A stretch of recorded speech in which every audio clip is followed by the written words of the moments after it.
ಈ ಕಾಂಗ್ರೆಸ್ ಸರ್ಕಾರದ ಜನಪ್ರಿಯ ಯೋಜನೆಗಳು ಅಂತಂದ್ರೆ ಅದು ಗ್ಯಾರಂಟಿ ಯೋಜನೆಗಳು. ಬಟ್ ಕೆಲವೊಮ್ಮೆ ಈ ಗ್ಯಾರಂಟಿ ಯೋಜನೆಗೆ ಸಂಬಂಧಪಟ್ಟಂತೆ ಒಂದಷ್ಟು ಮಿಸ್ಗೈಡ್ ಆಗಿದ್ದು ಕೂಡ ಇದೆ. ಈ ಗೃಹ ಜ್ಯೋತಿ ಹಣವನ್ನು ಜನರಿಂದನೇ ವಸೂಲಿ ಮಾಡಬೇಕಾಗತ್ತೆ ಅನ್ನೋದೊಂದು ವಿಚಾರವನ್ನ ಹೇಳಲಾಗಿತ್ತು. ಅದಕ್ಕೆ ಸಂಬಂಧಪಟ್ಟಂತೆ ಇದೀಗ ಹಿಗ್ಗಾಮುಗ್ಗ ತರಾಟೆಗೆ ತೆಗೆದುಕೊಂಡು ಬಿಟ್ಟಿದ್ದಾರೆ. ಜನರಿಂದ ಗೃಹ ಜ್ಯೋತಿ ಹಣ ಕೇಳಿದ್ದಕ್ಕೆ ಫುಲ್ ಚಾರ್ಜ್ ಮಾಡಿಬಿಡಲಾಗಿದೆ. ಅಧಿಕಾರಿಗಳಿಗೆ ಸಚಿವ ಜಾರ್ಜ್ ಅವರು ತೀವ್ರ ತರಾಟೆ ತೆಗೆದುಕೊಂಡಿದ್ದಾರೆ. ಕೆಇಆರ್ಸಿಗೆ ಪ್ರಸ್ತಾವನೆ ಸಲ್ಲಿಸಿದ್ದಕ್ಕೆ ಇದೀಗ ಆಕ್ರೋಶವನ್ನ ವ್ಯಕ್ತಪಡಿಸಲಾಗ್ತಾ ಇದೆ.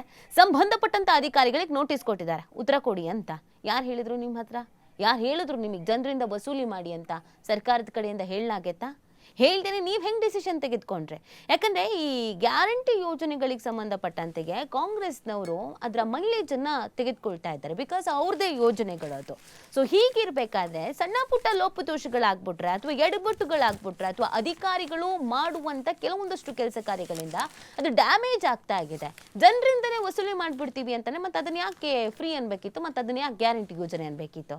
ಇದು ಸಿಕ್ಕಾಪಟ್ಟೆ ಚರ್ಚೆಗೂ ಕೂಡ ಕಾರಣವಾಗಿತ್ತು. ಅದಕ್ಕೆ ಯಾವ ಅಧಿಕಾರಿಗಳು ಅದನ್ನು ಹೇಳಿದ್ರು ಅಥವಾ ಹೇಳಿದ್ರು, ಅದಕ್ಕೆ ಸಂಬಂಧಪಟ್ಟಂತ ಪ್ರಸ್ತಾವನೆಯನ್ನು ಸಲ್ಲಿಸಿದ್ರು, ನಿಮಗೆ ಈ ಪ್ರಸ್ತಾವನೆ ಸಲ್ಲಿಸಿ ಅಂತ ಹೇಳಿದ್ಯಾರು ಅಂತ ಒಂದು ಪ್ರಶ್ನೆ ಆಗಿತ್ತು. ಸರ್ಕಾರನೇ ಎಲ್ಲಾದ್ರೂ ಈ ಮಗುನು ಚೂಟೋದು ತೊಟ್ಲುನು ತೂಗೋದು ಅಂತ ಅಂತಾರಲ್ಲ, ಹಂಗೇನಾದ್ರು ಮಾಡ್ತಾ ಇದ್ದಾರಾ ಅಂತ ಒಂದು ಅನುಮಾನ ವ್ಯಕ್ತವಾಗ್ಬಿಟ್ಟಿತ್ತು.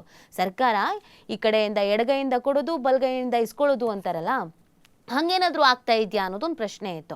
ಅಧಿಕಾರಿಗಳ ಮುಖಾಂತರವಾಗಿ ಈ ಹಣವನ್ನ ನಿಮ್ಮ ಹತ್ರನೇ ವಸೂಲಿ ಮಾಡಿಸ್ತೀವಿ ಅಂತ ಬೇಕು ಅಂತ ಈ ಜನನಾಯಕರುಗಳೇ ಸರ್ಕಾರವನ್ನೇ ಹೇಳಿಸ್ತಾ ಇದೆಯಾ ಅನ್ನೋದೊಂದು ಪ್ರಶ್ನೆ ಇತ್ತು.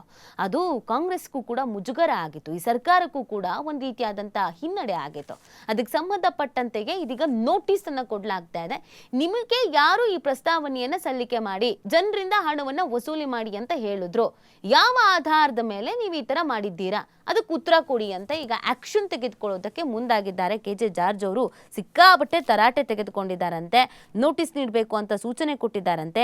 2008ರ ನಿಯಮಾವಳಿ ಅಡಿ ಗ್ರಾಹಕರಿಂದ ವಿದ್ಯುತ್ ಶುಲ್ಕ ಸಂಗ್ರಹ ಮಾಡುವುದಾಗಿ ಚೆಸ್ಕಾಂ ಕೆಇಆರ್ಸಿಗೆ ಪ್ರಸ್ತಾವನೆ ಸಲ್ಲಿಸಿದಂತ ವಿಚಾರ ವಿವಾದಕ್ಕೆ ಕಾರಣವಾದಂತ ಬೆನ್ನಲ್ಲೇ ಫೈನಲಿ ಇದೀಗ ಸಚಿವರು ಲೆಫ್ಟ್ ಟು ರೈಟ್ ಎತ್ತಿ ಅಧಿಕಾರಿಗಳಿಗೆ ನೋಟಿಸ್ ಅನ್ನು ಕೊಟ್ಟಿದ್ದಾರೆ. ಇನ್ನು ಅಧಿಕಾರಿಗಳಿಗೆ ಏನು ಉತ್ತರ ಕೊಡ್ತಾರೆ ಅನ್ನೋದನ್ನ ನೋಡಬೇಕಾಗಿದೆ. ಇನ್ನು ಮುಂದಿನ